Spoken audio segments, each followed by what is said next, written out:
Welcome to our series where we discuss the latest real estate trends with Canada's most prominent business leaders, asking better questions to help build a better working world. This is REImagining Real Estate.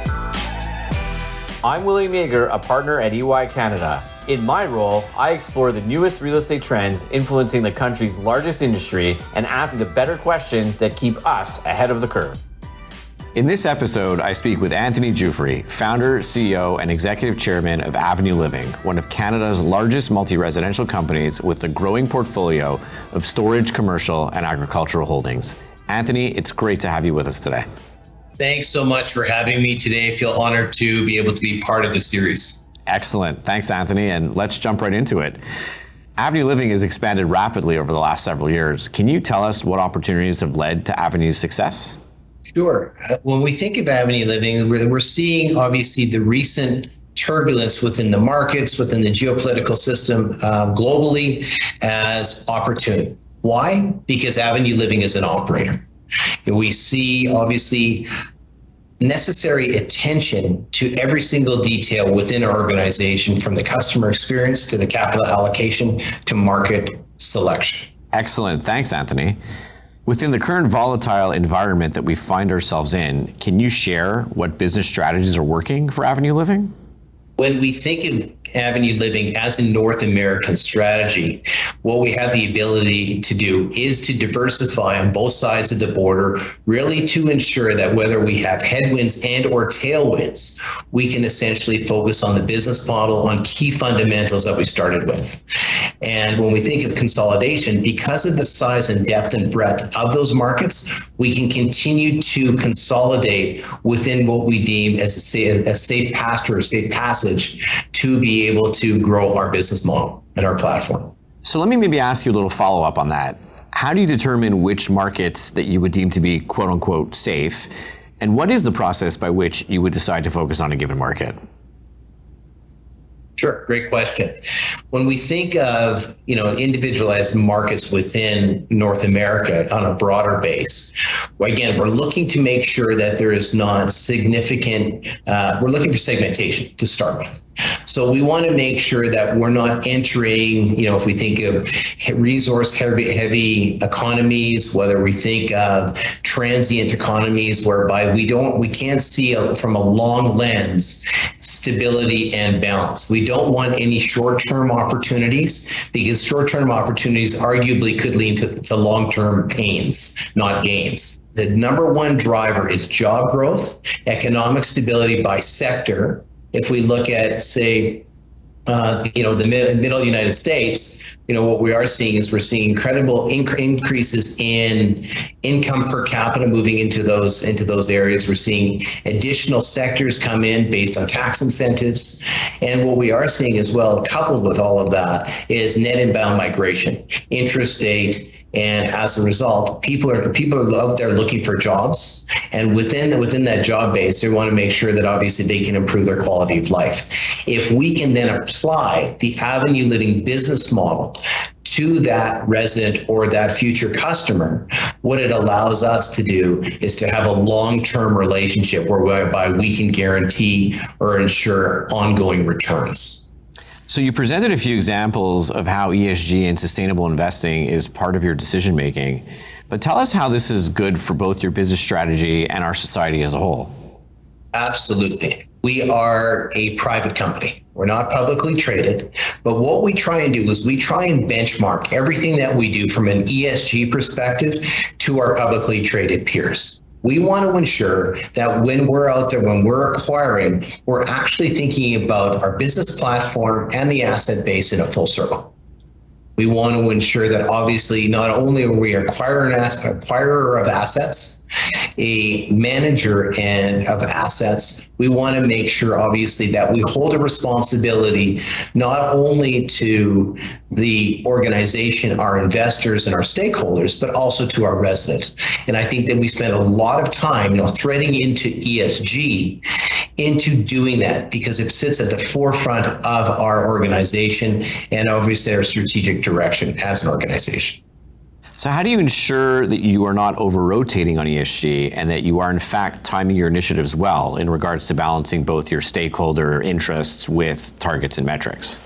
Avenue Living itself is in a very unique situation.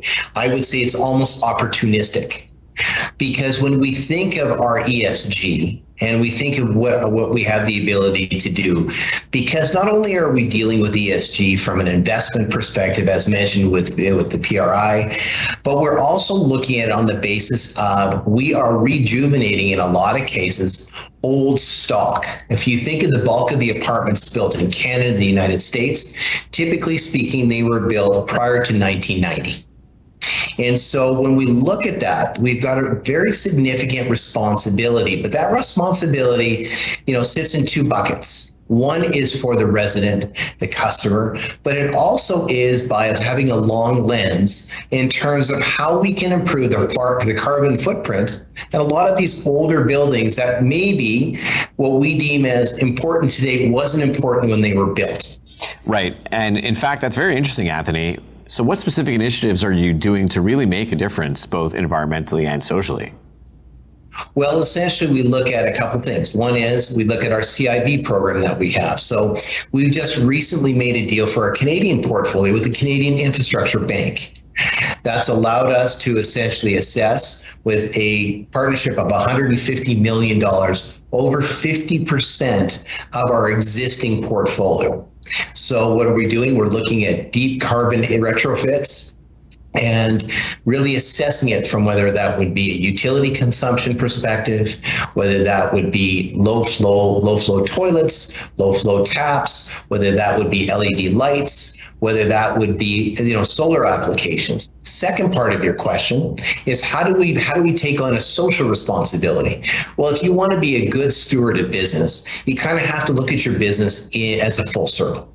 So when we think of what does Avenue do? Well, obviously we're not building, the latest and greatest tower. That's not what we are or who we are. We, as we said, really understand our customer segmentation.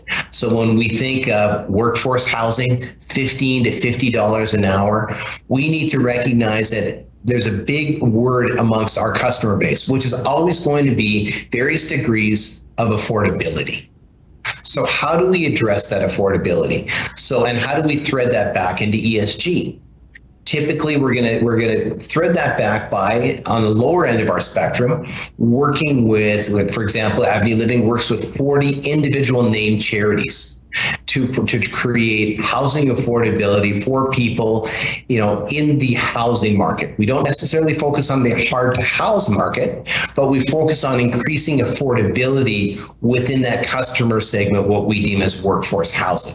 You take that approach. We're also taking the approach of providing that customer service experience, so it's not binary zeros and ones in terms of a great place to live or not such a great place to live. What we're trying to do is merge that gap through, as I said earlier, a institutional grade management style where we're focusing on a customer experience, whereby we have a responsibility to make sure that we focus on all stakeholders within our business, whether that would be investor, lenders, or internal employees, and also, most importantly, the resident itself.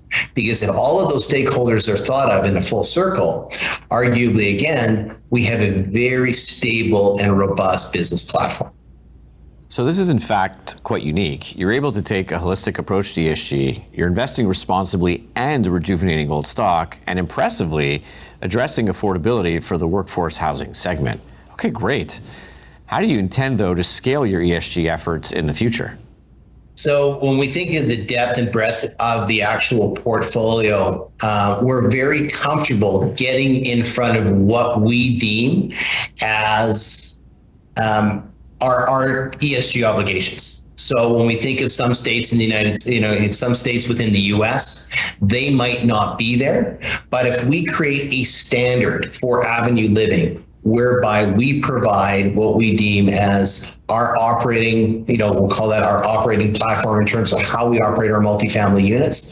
We're very comfortable that should things change in terms of, regulations, in terms of lending hurdles, whatever that so happens to be, we're not going to have to all of a sudden change or course change how we operate our business.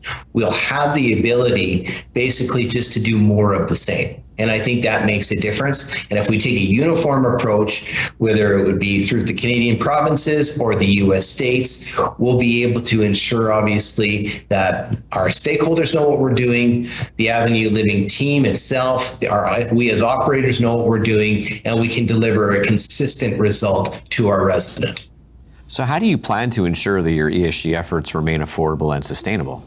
We're not necessarily out there trying to push rents to optimize it, whereby we move outside of the affordability construct. Typically speaking, in our product category, what we're focusing on is ensuring that our residents sit within, for their rent payment, 30% of their overall income.